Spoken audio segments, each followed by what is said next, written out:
welcome to Chapter 9 of the Gospel of John Bible Study at Cedar Grove United Methodist Church. I'm Pastor Brian Boley.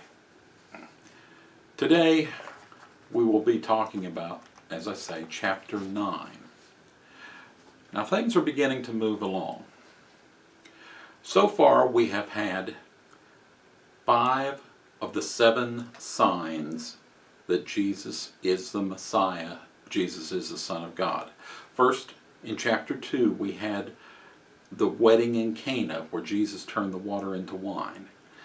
Secondly, in chapter 4, we went back to Cana, where Jesus healed an official's son.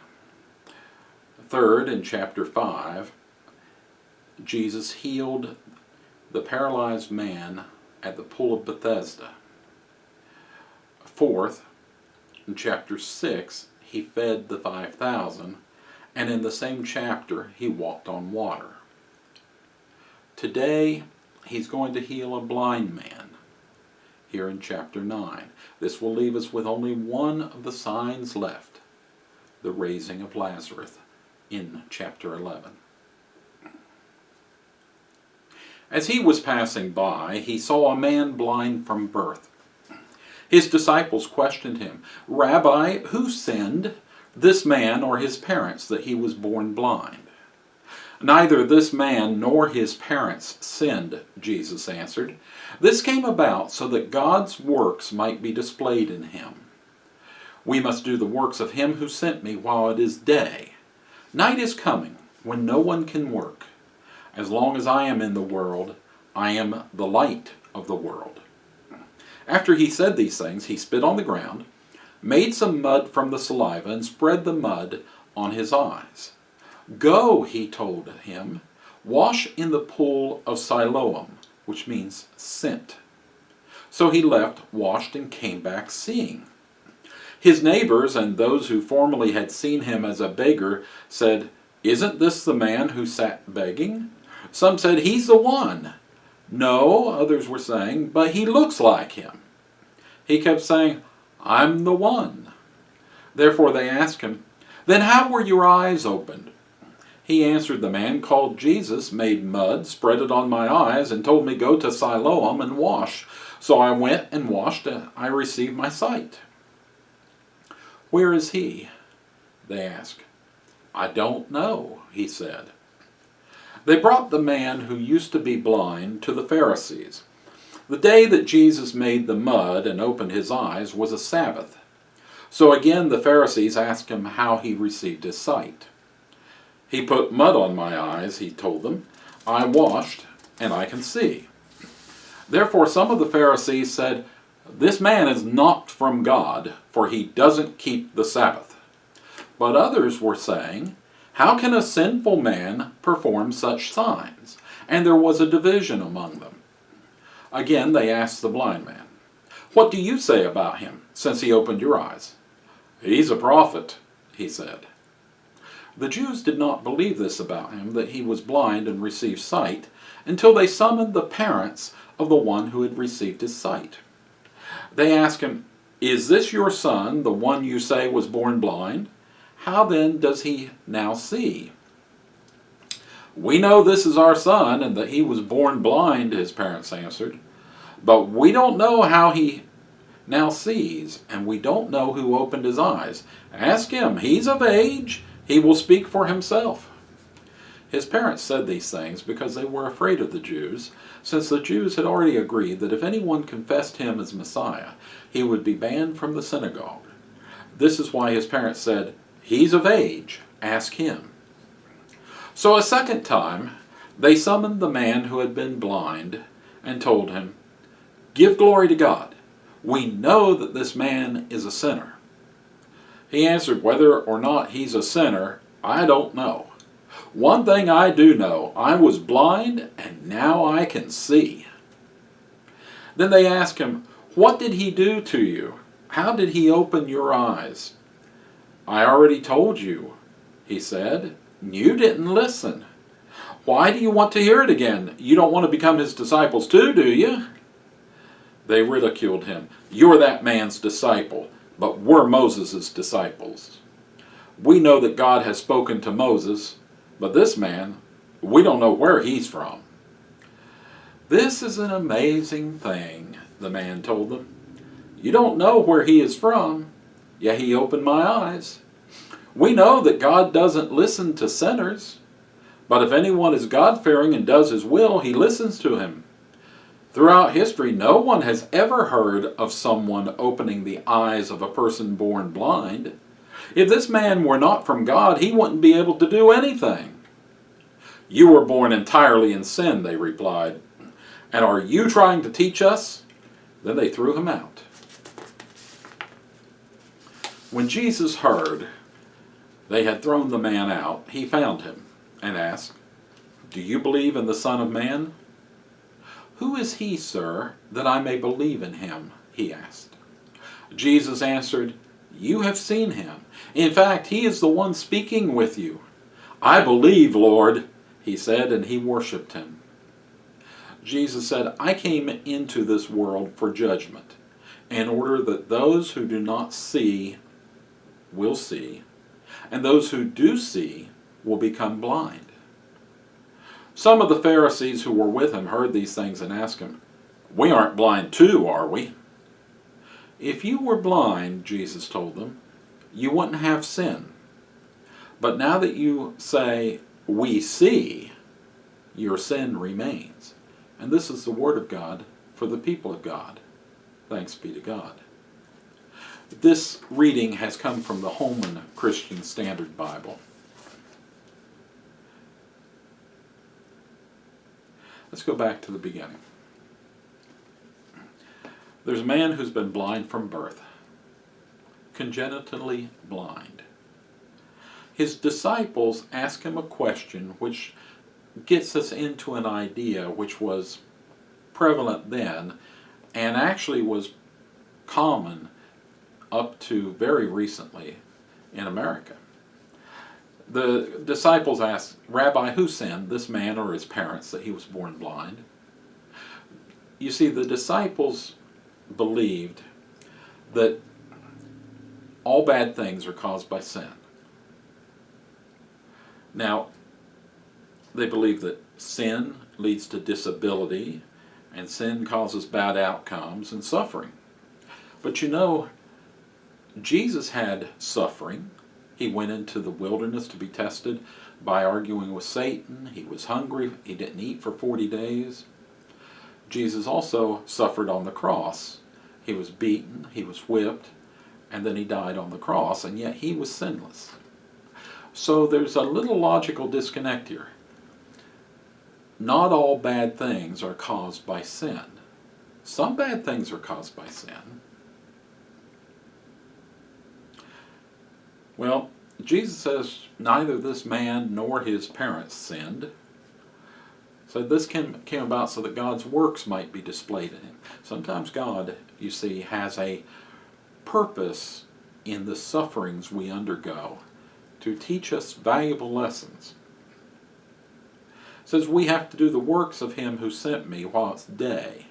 Night's coming when no one can work. In other words, Jesus is going to be gone. The world will go into darkness because he is the light of the world. But while he's there, he has to do his work. So after he said this, he spits on the ground, he makes some mud from the saliva, spreads the mud on the blind man's eyes. Then he tells him to go and wash in the pool of Siloam.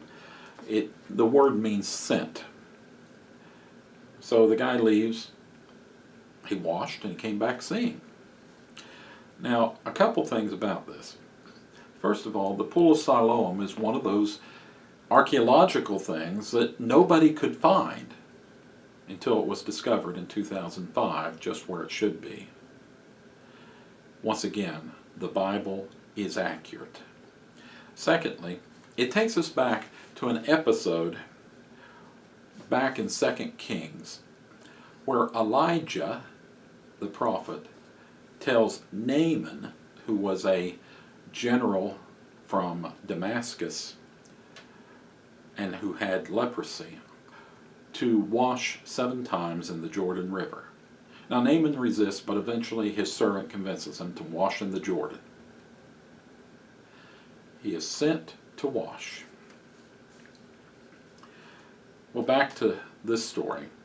His neighbors, the blind man's neighbors, and those who had seen him as a beggar, get into a little brief argument and say, hey, isn't this the guy that was begging? And some said he's the one, and others said no, but he looks like him. You know, a lot of times when we look at someone with disability, we only see the disability. We don't see the other features that we do with most people. We just focus on the disability. That was what was happening here. Some of the neighbors had gotten to know the guy. They knew him. But others of the neighbors just knew him as the blind man who sits begging. Well, the man keeps saying, I'm the one. Yep, you know, my eyes were open. I'm the one. And they asked him, and he told them that this guy called Jesus had made mud and spread it in his eyes and told him to go to Siloam and wash. So he went and he washed and he received his sight. He said, where is he? Well, I don't know. I've never seen the guy. So they bring this man to the Pharisees. Remember, the Pharisees were the people, the holy men, who focused upon following the law. And that day, when all this happened, was a Sabbath day. So they asked him what happened. He told them. And now we get into a dispute between the Pharisees. Some said this man is not from God, for he doesn't keep the Sabbath. And others were saying, but how can a sinful man perform such signs? And they got into a big argument. There were two schools of thought among the Pharisees. One followed a rabbi named Shammai, and he argued that principles are absolutely required. He was very strict in his observance of principles. You would never see Shammai doing anything on a Sabbath. The other school was the school of Hillel. And Hillel, he was more interested in the merits of the case. What this meant in practice was that a follower of Shammai would argue that the law was much more important than the facts of the case, whereas Hillel would argue that much more leniently, let's see what's going on here. So the first group, the man is not from God, for he doesn't keep the Sabbath, they're from Shammai. And the second group, how can a sinful man perform such signs? They were from the Hillel school. Well, so they asked the blind man again, what do you say about him? And the blind man says, he's a prophet. And the Jewish leaders there, they didn't believe this about him, that he was blind and received sight, so they call the parents in and say, is this your son, the one you say was born blind? How's he seeing now? And the parents, they're kind of nervous, and they say, well, this is our son, he was born blind, we know this, but we don't know how he's seeing, and we don't know who opened his eyes. Ask him, he's old enough. Let him speak for himself. He's an adult. And John editorializes here in verse 22. It says, his parents said these things because they were afraid of the Jewish leadership, since the Jews had already agreed that if anyone confessed Jesus to be Messiah, he'd be banned from the synagogue. So the parents said, he's an adult, ask him. So they call him back again, the formerly blind guy back, and said, now give glory to God. We know that this man is a sinner, referring to Jesus. Now, the use of sinner in this context doesn't mean someone who occasionally commits sin, but is someone who is definitely immersed in sin. It would be applied to a prostitute, it would be applied to a tax collector who was collaborating with the evil Romans, it would be applied to someone who, today we would say he's a drug dealer, for example. Well, the blind man comes back and he's standing his ground because he can see now. He says, whether or not he's a sinner, I don't know. One thing I do know, I was blind and now I can see. And of course that's a rather famous verse. So he said, what did he do? How did he do this? And the blind man now the formerly blind man is beginning to get a bit frustrated. He says, I already told you, you didn't listen. You want to hear it again? Do you want to become his disciple? Which really sets him off. They ridicule him and say, you're the man's disciple, but we're Moses' disciples. We know God's spoken to Moses, but we don't know where this guy's from. And then the man gives back to the Pharisees there. He lectures them. And he lectures them using their own values. Says, that's an amazing thing. You don't know where he's from, yet he opened my eyes. We know that God doesn't listen to sinners. But if anyone is God-fearing and does his will, he listens to him. And he says throughout history, no one's ever heard of anyone opening the eyes of someone born blind. If this man weren't from God, he wouldn't be able to do anything.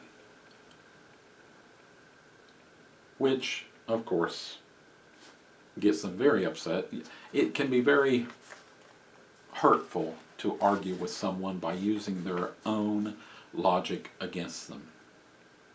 So they say, you were born entirely in sin. Again, they're back just as the disciples were. If he was born blind, then his parents must have been sinful in some way. Perhaps they're thinking there's an STD involved that's led to this. Who knows? Says, are you trying to teach us? And they threw him out. Well, when Jesus heard they'd thrown that man out, he tracks him down.